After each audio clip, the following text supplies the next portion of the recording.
What's up guys, Steven here. Welcome back to another first look and unboxing video, and yes, it has been a long time, but today we have here another replica, this time in Galaxy S7 replica. There are no edge replicas, so be really careful on the internet if you can see something like HDC S7 edge replica. This is a fake. They are actually real, but they're very cheap, below $100. And today in this video I want to show you how to spot the differences to a real one. Now I don't have one here, but I had it in my hands and I'm pretty experienced with those clones, so I can show you what are the differences. Now let's get started, let's check it out, and yeah, let's just see if they're worth it or not. Alright guys, so there we go. Here's the package. As you can see, it comes just in a white box, so this is no Samsung box.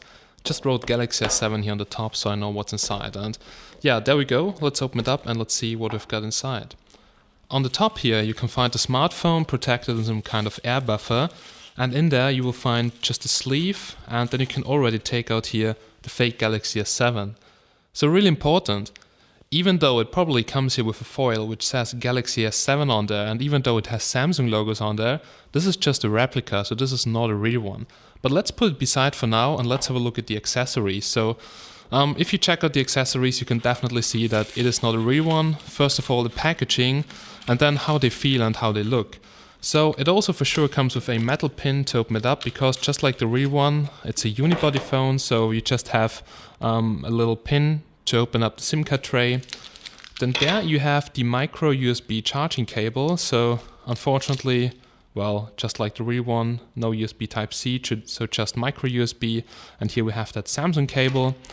We have here a charger, and even the charger has a Samsung printing on there. But if you have a look at the font, then you can already see it looks kind of different to the real one. So the font looks kind of strange.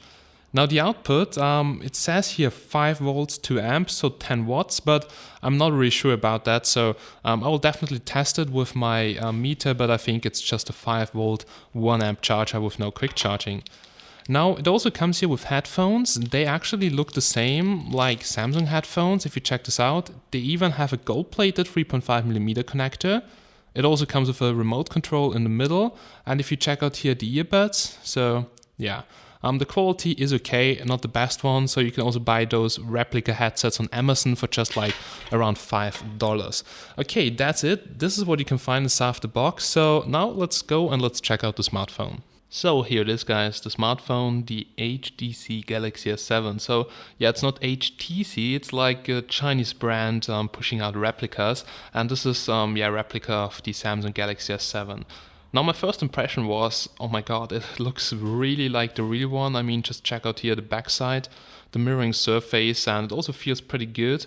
But well, the backside here feels kind of cheap. Not really sure if it feels the same on the real one.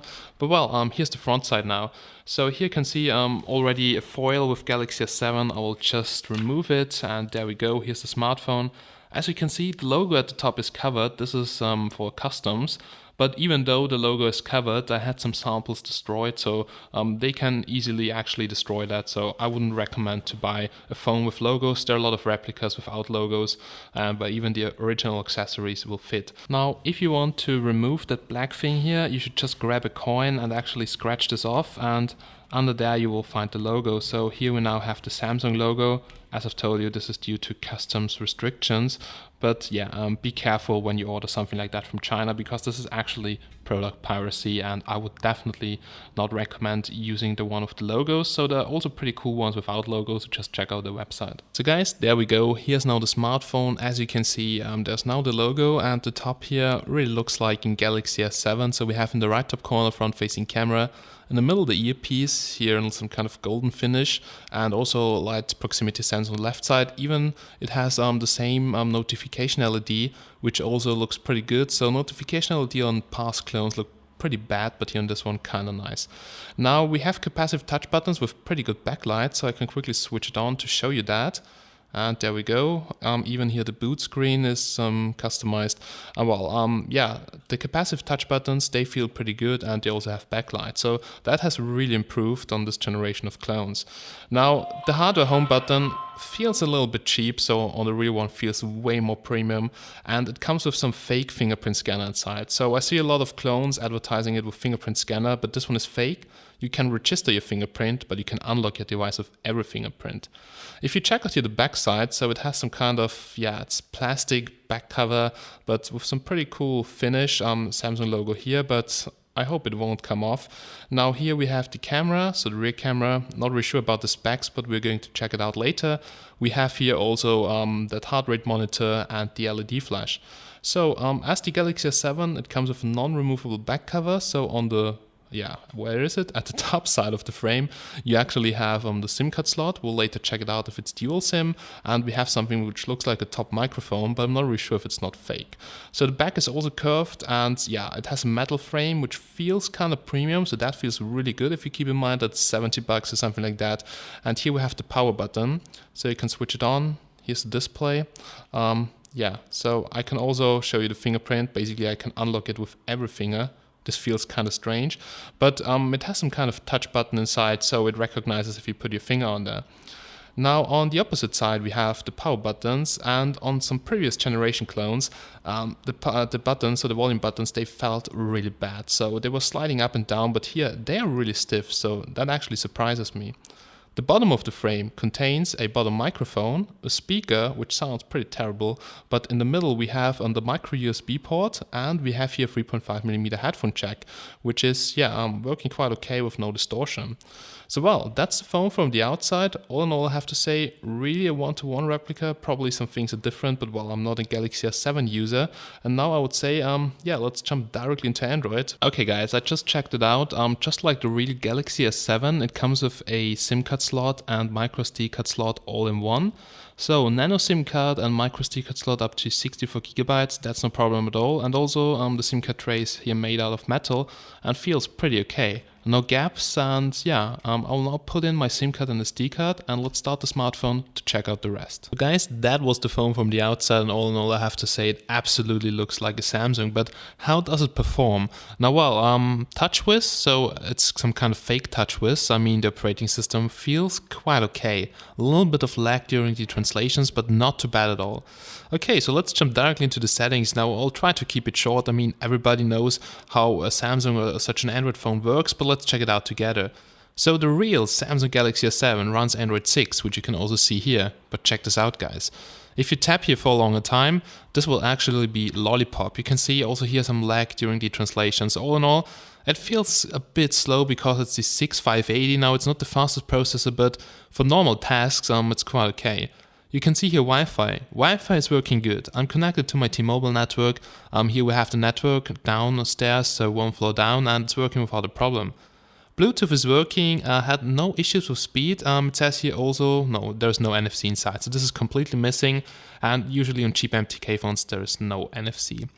Well, the usual stuff, nothing important, probably here the apps. Here you can see apps running in the background. So this is, I've checked it out right now, the HDC S7 Plus version, which displays here 4GB of RAM, but this is modded. It comes with 1 or 2GB, but this is the 2GB model, which is a bit more snappy than the 1GB version. Okay, we have the lock screen. This is probably the most funniest thing we have in fingerprint scanner. Yes, you can register your fingerprint, and you can unlock it with every finger. So I'll put my thumb now on there. And there we go, so to unlock, and I can try it again, and I can put my main finger on there, and it also works with this finger. So it's actually just a fake fingerprint, and it's not going to bring you any value except of looking than a real Samsung. Okay, privacy, blah, blah, blah. It's multi-language. The battery, it's around a day of usage for most people. It's really not a lot, guys. So if you want to have the battery life of the real one, like 2 days or something like that, if you're a normal user, forget it. I was able to get around a day because I've used it now a little bit, and I have to say more than a day is not possible. We have here storage, and the internal storage is also modded. Now it has not 64GB inside, that's what I can tell you. So it will fill up actually like a multiplicator way more than the real one. Okay, you can also check out the website down below. I mean, at least they're pretty honest about the specifications, which is very good. So you don't buy 64 gigabytes, you buy like 8, but it's modded to them. The rest looks really like TouchWiz, something which is broken. For instance, the lock screen you can unlock and then actually swipe here, press the back button, and then I was able to get into the settings. So the whole lock screen here is actually a bit a joke, but it's working fine. It comes with the Play Store. It even comes with Galaxy apps, which are modded, so you can download every application, fully working Android. And yeah, let's jump quickly into the camera. So I wanted you guys can check this out. So there we go. And I have to say, camera is slow and focusing not accurate and blurry. But it's okay for the price what you pay. You have to keep in mind it's very, very, very cheap. Like, I mean, you can even get them for 70 euros, something like that. And you can use the real accessories, but you know what I think about clones. Anyway, front-facing camera. We have here the settings, somehow upside down, so you see some things are a little bit messed up here on the clone. Okay, try to fix it, not going to work for some reason. This is a bit broken, but let's jump here directly into the settings. Let's see what we can find here. And you see the picture size, it's only here 4 megapixels on the rear side and 1 megapixel. You can switch down to that on full screen. If you go to standard 4:3, it should actually have more, like, okay, 5 megapixels. Well, that's the front-facing camera. We can now switch to the rear camera. Let's check this out. So there we go, and we have here a maximum of 12 megapixels, but I highly guess this is interpolated because there is no 8 inside, just 6, so this looks very suspicious. And if we go here to 4:3, let's see what we can get. Okay, here we can get 8. So I think the native resolution is like 8 megapixels interpolated to 13, something like that, because it looks kind of strange. And I have to say, yeah, it's kind of slow sometimes focusing. Post-processing, it looks totally blurry in preview, but then post-processing actually sharpens the picture. I can show you something here. I took some pictures, but it's not really super sharp. You see, then there's actually a lot of blur, but you will now see some sample clips from the smartphone itself so you can see the quality. Alright guys, so here's a quick front-facing camera test, and what I've noticed is that the brightness adjustment is a little bit slow, so if you check this out, and also it's kind of blurry, so I'm not using face beauty mode, but my skin, everything looks really kind of blurry. So let's jump here out of the window, let's check out here the camera. And here in the background you can probably see also everything looks kind of blurry. Now the front-facing camera itself is not really too good here on this clone. So well, you get what you pay for. So guys, here's a quick rear camera test, video test with the full resolution. And as you can see, the lighting adjustment is sometimes a little bit slow, and then the focus is also not the best one. Looks kind of blurry on the screen, but just check it out on the computer for yourself right now. Here you can see some things outside. Colors are looking okay, but a bit washed out. Probably also the details here in the background not really super sharp. But well, camera is working. Close-ups look quite okay. Check this out, guys. The focus is not really the fastest one, but well, it's working fine, so I can focus here in the background. And yeah, it's working, but not really the best quality and nothing to compare with an S7. So guys, that was the camera. As you have seen, you get what you pay for. The menu here, you can see the apps which are pre-installed, and the latest version of the Play Store. Also WhatsApp is pre-installed, but I would get rid of that and install a trusted version from the Play Store, just in my opinion. If you check out the AnTuTu benchmark, so for sure I did a benchmark for you, 24K, which is down there like half of the performance of an MX5. If you go here to info, you can see all the specs, but most of them they are spoofed. So it says here 8 core while it's a quad core, and Android 6 while it's actually Android 5, 32 bits only. Also the score can be checked here in Geekbench 3, where you can see a low score of 350 and a multi-core score of 1100. Good phones with high-end phones right now, they have over 3K. If you check out here CPU-C, well, you can see it's totally spoofed. It says here 8 CPUs up to 2.1 gigahertz. You can see that you can actually fake here everything. And here the temperatures, good thing is it keeps pretty cool, no overheating on the phone. Well, also the performance is not really the best. If you check out speed test here, it's a 3G smartphone, so it does not support 4G LTE. Speeds are quite okay. Download speed here is kind of low because I have now limited connection, but the ping is also kind of good. So I had no issues with connectivity using it as a normal smartphone. Here you can see the sensor box, all the sensors. So you see it only comes with light sensor, not even orientation sensor and proximity sensor, so it's missing magnetic sensor, gyroscope, coming in with a 720p display, so forget virtual reality on the smartphone, this is not possible. but at least we have a 5-point capacitive touchscreen. Older clones, they only had 2-point, and this really sucked. But so far, that's the performance. You can see it's like a lower end smartphone coming in with the Samsung design.